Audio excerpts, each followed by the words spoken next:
La société médiévale, les villes du Moyen Âge. Au début du Moyen Âge, les villes étaient rares en Europe et toutes petites. Mais à partir du XIe siècle, de plus en plus de gens s'installent en ville où la vie est normalement plus libre et plus facile qu'à la campagne. Qui sont les bourgeois? Ce sont les habitants des villes. On donne le nom de bourg aux villes, donc les habitants sont les bourgeois. Aujourd'hui, le sens du mot a changé. Un bourgeois est quelqu'un d'assez riche, de confortablement installé. Au Moyen Âge, la majorité des bourgeois travaillaient en ville comme ouvriers ou artisans. Au milieu du XIVe siècle, 20% des Européens vivaient en ville. L'écrasante majorité des gens vit donc toujours à la campagne. Comment se sont développées les villes? Au XIIe siècle, l'agriculture se développe et de nouveaux produits arrivent d'Orient. Les routes se développent aussi à ce moment-là. Les bourgs, situés sur les fleuves ou les routes, deviennent de grands centres d'échange. Cette richesse attire de nombreux paysans qui s'installent comme commerçants ou artisans. Ils construisent parfois leurs maisons au-delà des murailles d'origine de la ville, dans les faubourgs situés hors des remparts de la cité. De nouvelles murailles sont construites et la ville s'étend. En un peu moins de 2 siècles, la population de Paris, par exemple, est multipliée par 10. Avec ses 200 000 habitants, la capitale du Royaume de France est même la ville la plus peuplée d'Europe. Elle est talonnée par Venise, Milan, Bruges, qui elle compte environ 100 000 habitants. À quoi ça ressemble une ville du Moyen Âge? Ça dépend de la région où l'on se trouve, mais globalement, dans les villes médiévales, les rues étaient très étroites, la plupart ne mesuraient pas plus de 5 mètres de large. Les maisons, serrées les unes contre les autres, étaient construites en bois et en torchis, un mélange de terre et de paille. Elles formaient souvent des colombages, c'est-à-dire des murs au montant de bois apparent. Dans le sud, où la forêt était plus rare, les maisons étaient plus souvent en pierre. La brique était réservée aux riches demeures car c'était un matériau plutôt cher. Rares étaient les rues pavées, la plupart étaient en terre battue, donc à la moindre averse, c'était la gadoue. Les villes étaient aussi sombres, d'abord parce qu'il n'y avait pas d'éclairage public. La nuit, certains quartiers très mal famés étaient même interdits d'accès à l'aide d'une chaîne. La ville est sombre aussi parce que les maisons étaient toutes construites avec des encorbellements. En bas, elles étaient étroites pour ne pas prendre trop de place sur la chaussée, mais à chaque étage, elles s'élargissaient.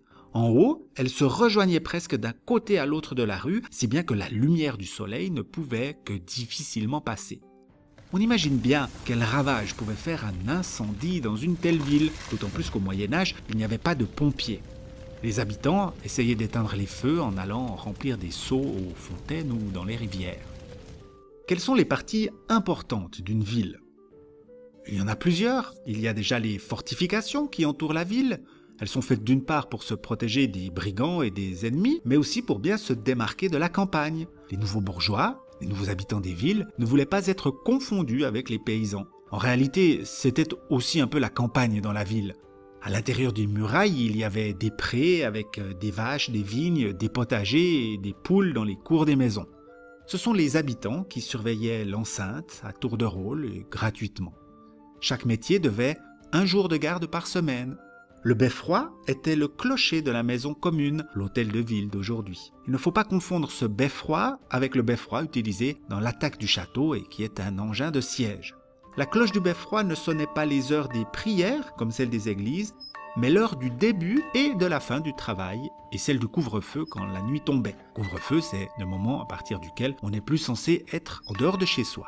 Dans les petites villes, il n'y avait pas de grande place pour accueillir les réunions publiques, alors parfois les assemblées avaient plutôt lieu dans le cimetière, l'endroit le plus vaste du bourg.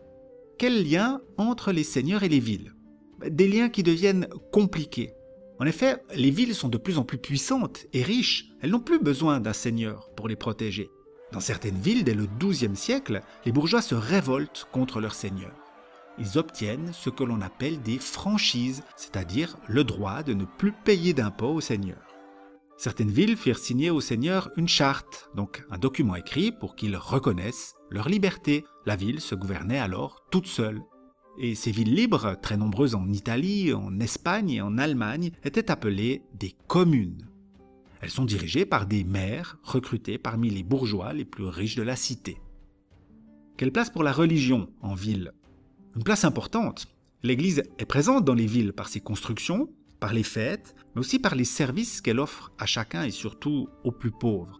En ville, on construit des cathédrales. C'est l'église principale du diocèse, la région, dirigée par un évêque, donc un homme d'église important. Ces constructions demandent un gros effort financier, technologique, matériel et humain. Ces édifices sont de plus en plus hauts et de plus en plus étendus. En résumé, on appelle bourgeois les habitants des bourgs, c'est-à-dire des villes. Le développement de l'agriculture, du commerce et des routes favorise la croissance des villes.